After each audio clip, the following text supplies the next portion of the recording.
Dios me los bendiga, bienvenidos. Continuamos con nuestro estudio bíblico y vamos a ver la segunda parte, porque en la clase anterior vimos una parte de nuestro Señor Jesús como 100% hombre. Vamos a ver la siguiente parte. Entonces, habíamos visto que Moisés les había dicho al pueblo de Israel que después de algún tiempo, no se sabe cuándo, pero Dios levantaría un profeta y el punto relevante de esto es que levantaría a un hombre. O Dios escogería de entre el pueblo de Israel un hombre que haría lo mismo que Moisés hizo cuando el Señor Dios lo escogió para sacar a su pueblo de la esclavitud. Entonces también habíamos visto todas esas cualidades. El punto principal de escoger a Moisés era liberar al pueblo de la esclavitud, capacitarlo en el desierto y conducirlo a la tierra prometida. Y también habíamos visto estas cualidades de Moisés, que era elegido por Dios, criado como príncipe, que hizo señales milagrosas, que era manso y humilde, pero a la vez que era manso y humilde, que tenía un carácter fuerte, pero que también tenía una relación muy íntima con nuestro Señor Dios. Y eso lo vimos en la clase anterior. Pero ahí vimos también a este nuevo profeta que Dios había levantado, como Moisés dijo en Deuteronomio, un hombre levantado tal cual era Moisés, y que iba a hacer lo mismo que Moisés había hecho. Entonces también vemos que el propósito del Señor Dios levantar a Jesús es para salvar al mundo del pecado. Y mientras este mundo que es salvado del pecado tiene que irse a estos nuevos cielos y una nueva tierra, que es la promesa, van a ser capacitados también. Mientras son salvados del pecado hasta llegar al cielo nuevo y a la tierra nueva, van a ser capacitados. Y también habíamos visto las características del Señor Jesús, que era elegido por Dios, que era un príncipe coronado rey, que hizo señales milagrosas, que tenía una relación muy íntima con el Señor Dios, que era manso y humilde, pero también, a igual que Moisés, que tenía un carácter muy fuerte. Entonces el punto clave aquí era que el Señor Dios iba a levantar un hombre de entre el pueblo de Israel, que iba a hacer este plan que el Señor Dios ya tenía en mente desde hace mucho tiempo atrás. Ahora, para seguir nuestra clase, yo les recomiendo buscar en la web, en el internet, esta película que se llama Jesús, la verdadera historia, porque a veces nosotros tenemos en mente a un Jesús, aún inclusive leyendo las escrituras y también viendo en películas, a un Jesús muy tranquilo, muy serio, más espiritual que otra cosa, pero sin embargo no nos deja ver ese aspecto tal vez de Jesús humano, ¿no es cierto? Pero en esta película, Jesús, la verdadera historia, ustedes van a ver cómo esta película le muestra a un Jesús humano, un Jesús alegre, un Jesús que se divierte, un Jesús que hace bromas. Esta película es fantástica y les recomiendo. Entonces, en esta película vamos a ver a este Jesús humano. Ahora, ¿por qué estamos recalcando en esto de la humanidad de Jesús? Porque tiene mucha relevancia. El apóstol Pedro, que caminó con Jesús todo este tiempo, cuando él escribe su epístola, el apóstol Pedro dice, pues para esto fuisteis llamados, porque también Cristo padeció por nosotros, dejándonos ejemplo para que sigamos sus pisadas. Entonces, si el apóstol Pedro dice que Jesús va a ser ejemplo para nosotros, pues no sería justo, ¿verdad? Que nos diga que Jesús es un ejemplo para que nosotros sigamos sus huellas, es decir, para que nosotros sigamos lo mismo que el Señor Jesús hizo, porque eso significa seguir sus pasos, conocer qué Jesús hizo, cómo Jesús vivía, qué es lo que hablaba o cosas así, y como a través del conocimiento de aquello nosotros podemos también imitarlo. Por eso dice, nos deja ejemplo para que sigamos sus pasos. Pero si nosotros tenemos en la cabecita al Jesús divino, ¿cómo podemos decir que Él va a ser ejemplo nuestro? Pero si Jesús es Dios, ¿cómo va a caer en alguna tentación? ¿Cómo va a caer en algún pecado? ¿Cómo va a hacer algo que le aleje del mismo Dios Padre? Entonces, nosotros podemos decir que eso es absurdo, decirnos que Él es un ejemplo para que nosotros le imitemos. Porque siendo Dios, nosotros humanos, pues hay una diferencia abismal. Pero Pedro le dice aquí a todo el mundo que lee esta carta que Jesús nos dejó ejemplo para que le sigamos. Y debe habernos dejado ejemplo siendo humano, ¿no es cierto? No siendo divino, sino siendo humano. Porque si no, estaría cayendo en una transgresión fea. Entonces el apóstol Pablo va a recalcar esto que dice el apóstol Pedro a los filipenses, porque en Filipenses 2:6 dice, aunque Cristo siempre fue igual a Dios, no insistió en esa igualdad. Al contrario, renunció a esa igualdad y se hizo igual a nosotros, haciéndose esclavo de todos. Así que el apóstol Pablo aquí le dice a los filipenses, miren, este Señor Jesús que ahorita les estamos predicando, les estamos hablando, que es divino, por supuesto, o sea, nadie le quita. Y creo que en clases anteriores habíamos visto cómo fue concebido, y la manera en la cual fue concebido es 100% divino. O sea, no hay a dónde. Pero sin embargo, desde el momento en que es concebido, da a luz y vive sus 33 años aquí en la tierra, no es divino, es humano. ¿Por qué? Porque aquí el apóstol Pablo le dice a los filipenses, miren, él sí es divino, pero cuando está aquí en la tierra, él renuncia a todo aquello. Y al renunciar a todo aquello, se hace igual a nosotros, a los seres humanos. Y cuando se hace igual a nosotros, viene a hacerse esclavo de todos nosotros. Imagínese eso, al Dios Todopoderoso haciéndose esclavo. Entonces, para darnos una idea, este apóstol Pablo nos va a decir que como él renuncia a todas aquellas cualidades, podríamos decirlo así, de el actuar como divino, sino que va a actuar como humano, 100% humano aquí en la tierra, entonces va a estar como cada uno de nosotros en esclavitud, ¿no es cierto? O haciéndose esclavo del resto, es decir, sirviéndole al resto. No se olviden que habíamos visto el asunto en las clases anteriores, que hemos sido preparados para servir y para instruir. Entonces aquí el Señor Jesús nos va a dar ejemplo. Ahora, en Juan 13:13 empezamos a ver el ejemplo que el Señor Jesús nos da. Dice, ustedes me llaman maestro y Señor. Y tienen razón, porque soy maestro y Señor. Por eso digo que el punto de que es divino nadie lo va a quitar. Nadie lo va a quitar, nació, se concibió de esa manera. Y ahora todo el mundo tiene que llamarle maestro y Señor, porque sí lo es. Y él mismo dice, me llaman esto, pero yo sí lo soy. O sea, nadie me va a quitar eso.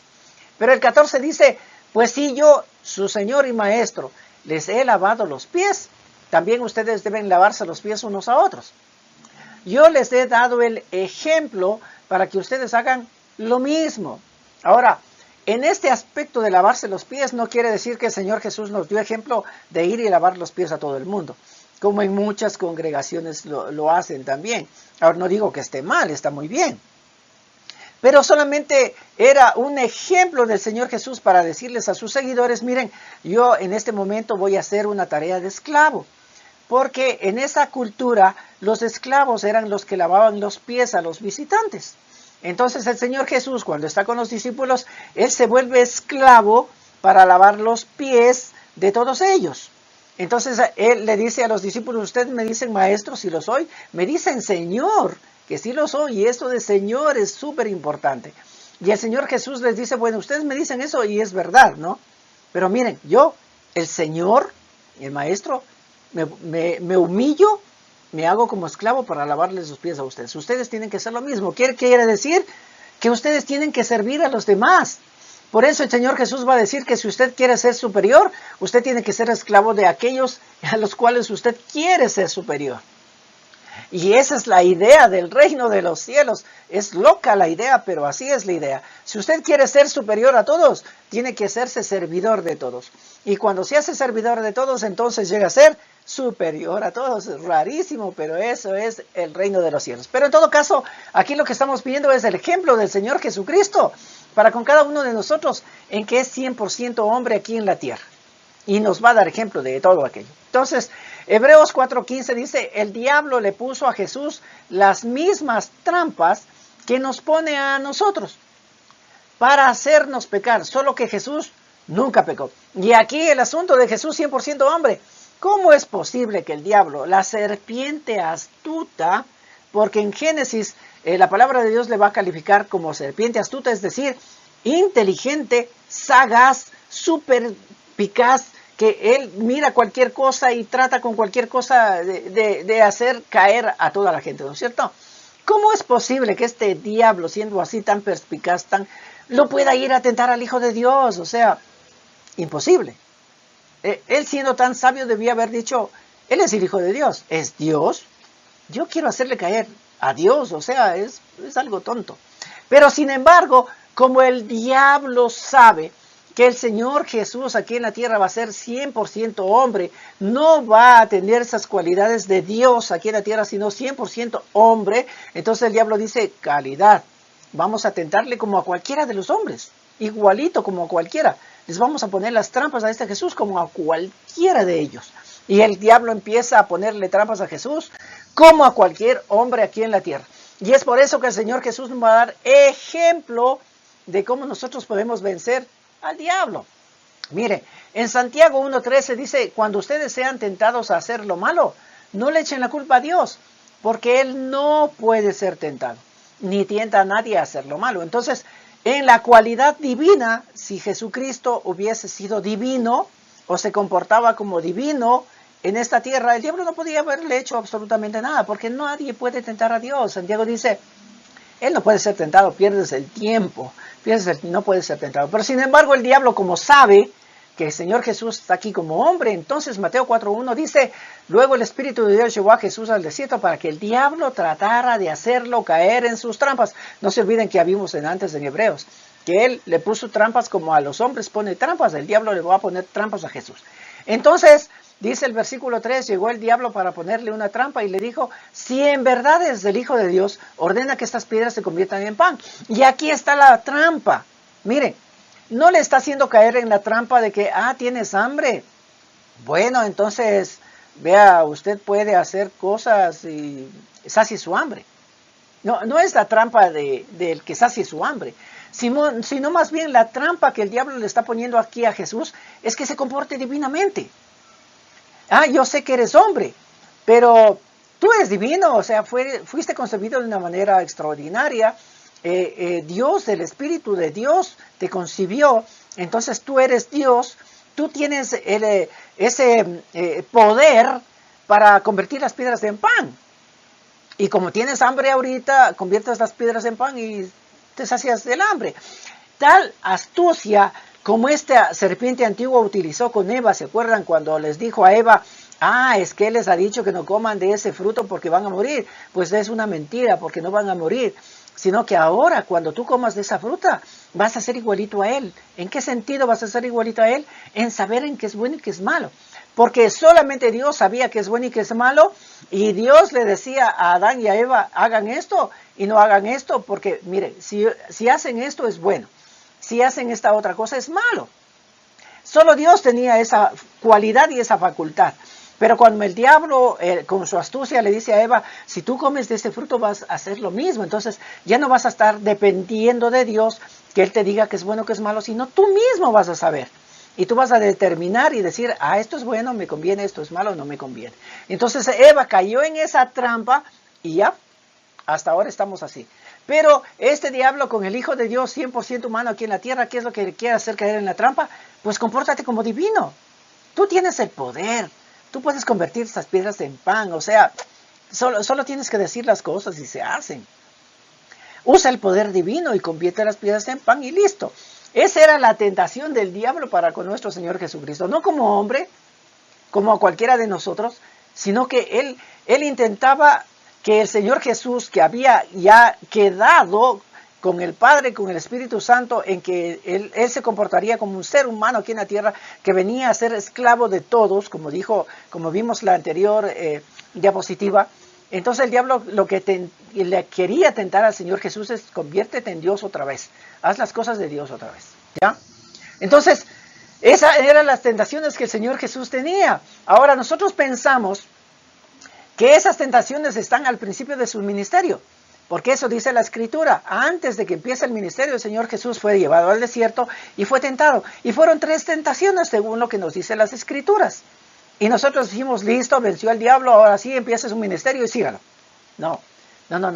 El diablo lo estuvo tentando hasta el final, porque habíamos visto el libro de Hebreos. Él lo tienta y lo tienta y lo tienta y lo tienta en todo.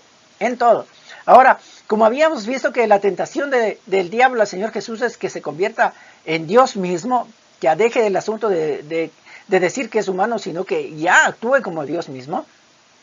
Nosotros vamos a ver que inclusive cuando el Señor Jesús está en una cruz, el diablo sigue utilizando a la gente para que le siga diciendo lo mismo. Mire, cuando ya está en la cruz, cuando ya está como para morir, la gente que está al lado de él le dice en Mateo 27:39, la gente que pasaba por ahí insultaba a Jesús y se burlaba de él, haciéndole muecas y diciéndole: tú dijiste que podías destruir el templo y construirlo de nuevo en 3 días. Si tienes tanto poder, sálvate a ti mismo. Si eres el Hijo de Dios, baja de la cruz. ¿Sí ven? Eres el Hijo de Dios. ¿Por qué estás ahí como hombre clavado? Tienes todo el poder. Ahora tú puedes quitarte esos clavos con el poder que tienes, bajarte de esa cruz con el poder que tienes y hacer un juicio a toda esta humanidad con el poder que tienes. Y el diablo todavía seguía tentándole a Jesús de esa manera. Y nosotros vamos a ver que aún inclusive a través de Pedro, el diablo también lo va a tentar. Usted es un buen lector de los evangelios y de la palabra de Dios, se va a dar cuenta que el diablo lo tentó en muchas oportunidades. No solamente en el principio de su ministerio, y como habemos visto ahorita, aún inclusive hasta el final de su vida, el diablo estaba ahí, iba a punto de hacerle caer a nuestro Señor Jesucristo. Ahora, en 1 de Timoteo 6:16 dice, Dios es el único que vive para siempre y vive en una luz tan brillante que nadie puede acercarse a él. Nadie lo ha visto ni puede verlo. El honor y el poder son de él para siempre. Amén. Y ahora, es una cualidad divina, ¿no es cierto? Dios vive para siempre. Y si esa cualidad divina tenía el Señor Jesucristo, no podía haber muerto nunca. Y no se olviden que los fariseos decían que esperaban a un Mesías y que una de las características de el Mesías que iba a llegar para con ellos es un Mesías que nunca va a morir, porque es una cualidad divina. El Mesías era enviado de Dios y ese Mesías nunca podía morir. Pero sin embargo, ahí está nuestro Señor Jesucristo. Lucas 23:44 le dice, como a las 12 del día el sol dejó de brillar y todo el país quedó en oscuridad hasta las 3 de la tarde. La cortina del templo se partió en dos, de arriba abajo. Jesús gritó con fuerza y dijo, Padre, mi vida está en tus manos. Y después de decir esto, murió. 100% humano, 100% humano. Si hubiese sido divino, nadie podía quitarle la vida. Sin embargo, 100% humano, murió. Ahora, miren, aquí hay dos cosas que nosotros tenemos que también ser muy inteligentes en mirar. Y es que el diablo sabía que Jesucristo es divino. Cuando el Señor Jesús iba a reprender a las personas que tenían demonios, cuando los demonios salían de las personas, los demonios le decían, nosotros te conocemos, tú eres el Hijo de Dios. Y ellos lo sabían. Y el Señor Jesucristo les decía, callen y enmudezcan, no digan aquello. Porque sí, en verdad es Hijo de Dios, pero es 100% humano en la tierra. ¿Ya? Pero la otra cara de la medalla, las personas que viven en el tiempo de Jesús vuelta, ellos no creen ni quieren creer que Jesucristo es el Hijo de Dios, es el Mesías, es el enviado, es el Hijo de Dios. No lo quieren creer. El diablo sí lo sabe, sí lo cree, quiere hacerle caer para que él sea divino. Vuelta, sin embargo, la gente que está aquí, ellos saben que sí es humano, pero él quiere ser divino. No puede ser divino, no puede ser el enviado de Dios, no puede ser el Mesías, no puede ser aquel que no muere para siempre. Entonces, la gente más bien no creía en eso. Y esta es la otra cara de la medalla, podríamos decirlo así. Mateo 7:2 dice, como se acercaban los días de la fiesta judía de las enramadas, sus hermanos le dijeron, debes ir a Judea para que tus seguidores puedan ver las grandes obras que haces. Cuando uno quiere que todos lo conozcan, no hace nada en secreto. Deja que todo el mundo sepa lo que hace. Dijeron eso porque ni siquiera ellos le creían. Y ahora esto sí nos da para pensar muchísimo, porque imagínense, son sus hermanos, están viviendo con él. Yo sé que Jesús es el mayor, luego vienen el resto de hermanos. Los únicos que sabían 100% quién era Jesucristo, José y María. ¿Por qué? Porque los ángeles se le presentaron a ellos y los ángeles dijeron que fue lo que está sucediendo. A María le dijeron, tu pancita va a crecer de la nada porque el Señor Dios con su Espíritu Santo va a hacer algo. Y a José le dijeron en sueños, no dejes a María, tómala por mujer, porque lo que en ella está es obra de Dios. Entonces José y María lo sabían. Y si José y María lo sabían, debían haber pasado a sus hijos. Y a más de eso, sus hijos deberían haber visto en Jesús todas las cosas que él estaba viviendo en su adolescencia, en su juventud. Y los hermanos de Jesús deberían haber dicho, o sea, todo lo que le vemos. Debería ser, ¿verdad?, el Hijo de Dios, el enviado de Dios. Y lo que papá y mamá nos han dicho, José y María, de que fue concebido de esa manera, o sea, debe ser Dios. Pero sin embargo, aquí en la Escritura dice que ni ellos lo creían. Y como digo, si usted es buen lector de la Biblia, usted va a leer que en algún momento los hermanos de Jesús le van a decir que él está loco. Estás loco. porque él decía que era el Mesías, el enviado de Dios. Ellos le decían, estás loco. Y ni ellos lo creían. Y se burlaban de él diciendo, sube para que te des a conocer a todos y cosas de esas. Pero no se quedaba simplemente en la familia o en la gente que le veía, que ellos no creían que era el enviado, el Hijo de Dios, no creían, sino que los líderes espirituales iban en la misma cuestión, los líderes espirituales. Cuando ellos están con Jesús, y Jesús les dice claramente, Juan 10:30, mi Padre y yo somos uno solo. Ellos, es como que blasfemara. ¿Qué te pasa? Nosotros sabemos que eres hombre, naciste aquí. Aún inclusive ellos sabían o creían que Jesucristo era fornicación, porque ellos no creían que José y María tuvieron relaciones y tuvieron a Jesús. Ellos no decían eso. Más bien decían, María le fue infiel a José y tuvo relaciones con cualquier otro, y por eso vino Jesús. Y por eso le decían que él era un hijo de fornicación. Y eso en la cabeza de los líderes religiosos. Y ahora que le escuchen a Jesús diciéndole, mi Padre y yo somos uno, imagínense. Imagínense cómo se ponían ellos. Estás mal, ¿qué te está sucediendo? Versículo 31 dice, otra vez los jefes judíos quisieron apedrear a Jesús. Pero él les dijo, ustedes me han visto hacer muchas cosas buenas con el poder que mi Padre me ha dado. A ver, díganme, ¿por cuál de ellas merezco morir? Ellos le respondieron, no queremos matarte por lo bueno que hayas hecho, sino por haber ofendido a Dios. Tú no eres más que un hombre y dices que eres igual a Dios. Y ahí está la otra cara de la medalla. El diablo haciéndole o queriendo que Jesucristo caiga o a través de que haga las cosas divinas. Y estos otros hombres que no quieren creer que Él es el Hijo de Dios, que Él es el Mesías, que Él es el enviado de Dios. El diablo sí lo sabe y estos otros no quieren saberlo. Pero en todo caso, tanto la primera característica como la segunda, tanto el diablo como los líderes religiosos y la gente que estaba alrededor de Él, sabían que el Señor Jesús en esta tierra 100% hombre.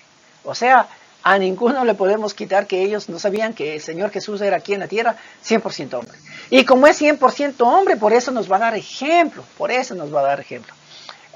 en 1 Juan 4:2 dice, ustedes pueden saber que una persona tiene el Espíritu de Dios si reconoce que Jesucristo vino al mundo como un verdadero hombre. ¿Sí ve?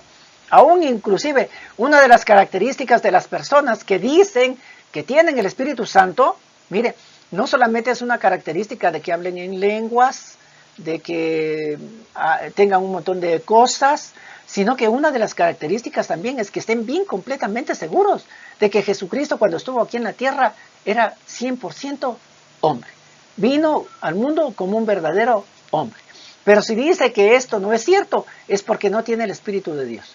Al contrario, tiene el espíritu del enemigo de Cristo. Ustedes ya sabían que este espíritu tenía que venir y yo quiero decirles que ya ha llegado al mundo. Es decir, ese espíritu de mentira, ese espíritu del anticristo.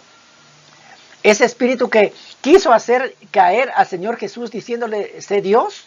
Ese mismo espíritu está en las mismas personas que también ahora dicen, no, es que este no debe haber sido hombre y todas las cosas que hacía y muchas cosas más.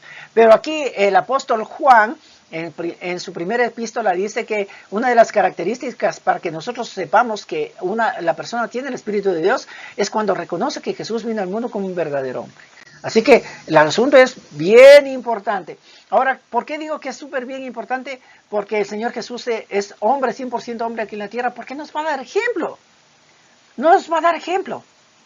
Él nos va a decir, miren, yo aquí, 100% hombre, me comporto, he vivido y he hecho y he pasado y les voy a enseñar cómo si cualquiera de ustedes, 100% hombres también, pueden hacerlo. Pueden hacerlo. Y es más, cuando el Señor Jesús se despide de todos los discípulos, les dice, esperen aquí en Jerusalén, porque luego que yo me vaya les voy a mandar al Espíritu Santo. Y el Espíritu Santo va a poner un sello en las personas, como le acabamos de ver en 1 Juan. Porque si tienes el Espíritu de Dios, porque el Señor Dios puso ese sello en ti, en tu corazón, y por eso eres hijo de Dios. Entonces el Señor Jesucristo dice, les voy a mandar al Espíritu Santo y le va a poner un sello, y ese Espíritu Santo es el que les va a ayudar en esta carrera en la tierra, y Él es el que les va a dar una manito en esta instrucción, desde que salen del pecado hasta que lleguen a cielo nuevo y tierra nueva. El Espíritu Santo les va a dar una manito, ¿cómo? como también el Señor Jesús tuvo. Por eso, cuando vimos las diapositivas anteriores, dice el Señor Jesús que Él hacía todas las cosas porque el Señor Dios lo hacía a través de Él. Dice, yo lo hacía con el poder que mi Padre me daba. Entonces el Señor Jesús, 100% hombre aquí en la tierra, todo aquello que Él hacía, lo hacía como un instrumento en las manos del Padre con el poder del Espíritu Santo. Y hacía todo ello. Y además, una de estas oportunidades a sus discípulos les dijo que cuando Él se vaya, estos discípulos iban a hacer cosas mayores que las que el Señor Jesús hacía. ¿Por qué? Porque el Señor Espíritu Santo y el poder de Dios iba a estar aún en esas personas para hacer cosas mayores. Y si nosotros somos buenos lectores en el libro de los Hechos, también vamos a ver como Pedro, como Pablo, aún inclusive va a decir que la sombra de ellos pasa y las gentes son sanadas. O un pañuelito de ellos cogen y la gente es sanada. Entonces son cosas increíbles, son cosas tremendas. Pero ¿lo hacían estas personas? Pues no, porque también en el libro de Hechos nosotros vamos a ver cómo cuando llegan a una cierta ciudad, la gente empieza a adorarles como que fueran dioses por todas las acciones milagrosas que ven que ellos están haciendo. Les empiezan a adorar como Dios y ellos se rompen las vestiduras y les gritan a las personas y les dicen, hey, ¿qué están haciendo? Nosotros no somos dioses, nosotros no somos divinos, nosotros somos hombres, pero somos hombres de herramientas utilizadas por Dios. Y lo que ustedes están viendo es el poder de Dios a través de nosotros, pero nosotros no somos nada. No somos hombres, no somos dioses, somos hombres usados con el poder de Dios. Y es por eso que Jesús nos va a decir, yo les voy a dar ejemplo. ¿En qué nos va a dar ejemplo? Ejemplo en amar a Dios. Este es el ejemplo más grande que el Señor Jesús nos puede dejar a cada uno de nosotros que formamos la iglesia, porque Él nos dijo que el primer gran mandamiento es amar a Dios con todo el corazón, con todo el alma, con toda la mente, con todas las fuerzas. Y todo esto tiene que estar en amar a Dios. Nos enseñó a depender del Padre Celestial. Por eso en clases anteriores habíamos visto que el Señor Jesús mismo dice, no te afanes, no te afanes. ¿Por qué? Porque nosotros debemos estar plenamente conscientes de que dependemos de Dios, el que nos da a nosotros para suplir las necesidades diarias, como el Señor Jesús mismo nos enseñó en la oración, Padre nuestro que estás en los cielos, el pan nuestro de cada día, dánoslo hoy, viene de Él. ¿Viene de Él a través de qué? Del trabajo, de todo lo que nosotros podamos hacer. A través de eso es Dios quien nos lo está dando. Si en algún momento se te acabe el trabajo, tranquilo, porque no era el trabajo el que te proveía. Era Dios a través de eso que te proveía. Entonces el Señor Dios buscará otra fuente para proveerte, porque el que te provee es Dios. Y el Señor Jesús nos enseñó a estar dependiendo 100% del Padre, a obedecerle al Padre. Así que para obedecer a Dios, ¿qué tienes que hacer? Estudiar las Escrituras, lee las Escrituras todos los días, como hacían los de Berea. Todos los días leían las Escrituras. Y a través de leer las Escrituras vas a saber qué es lo que el Padre nos dice que hagamos y lo vamos a obedecer. Nos enseñó a ser mansos y humildes. Deberíamos ser mansos y humildes, pero no se olvide que esa mansedumbre no es estar tranquilo, no decir nada, sino como el Señor Jesús también les decía a los fariseos, hipócritas, sepulcros blanqueados, porque Él veía a esas personas que supuestamente querían hablar de Dios, pero sin embargo hacían cosas humanas y les ponían como cargas a las personas y les impedían entrar en el reino de los cielos. Así mismo cada uno de nosotros. Y por último, el Señor Jesús nos va a enseñar a vencer al diablo. Miren cómo lo venció. En toda la Escritura ustedes se van a dar cuenta que cómo el diablo llega a través del diablo mismo, a través de la gente, a través del mismo Pedro. Llega el diablo con todo eso, pero como el Señor Jesús está firme, el Señor no cae. Fue tentado en todo, pero sin pecado. Simplemente el Señor Jesús le dijo a Pedro cuando estaba escuchando las cosas que Pedro decía y atrás de esto, de lo que decía Pedro, estaba el diablo. El Señor Jesús simplemente le dijo, apártate de mí, Satanás, me eres tropiezo. Porque tu mirada no está en las cosas del Dios, sino en las cosas del mundo. Y ahí está la clave para decirle al diablo, apártate de mí. Porque tu mirada está en las cosas del mundo y no en las cosas de Dios. Y si nuestra mirada está en las cosas de Dios, por eso la Escritura dice, sométanse a Dios, resistan al diablo y Él huirá. Así de simple y sencillo. Y el Señor Jesús nos enseñó todo esto y nos ha dado ejemplo para que sigamos sus pisadas. Ahora, simplemente nosotros tenemos que seguir esas pisadas y hacer lo mismo que el Señor Jesús hacía, amar al Padre, depender del Padre, obedecerle al Padre, ser manso y humilde y vencer al diablo. Dios me los bendiga, nos vemos en la próxima clase.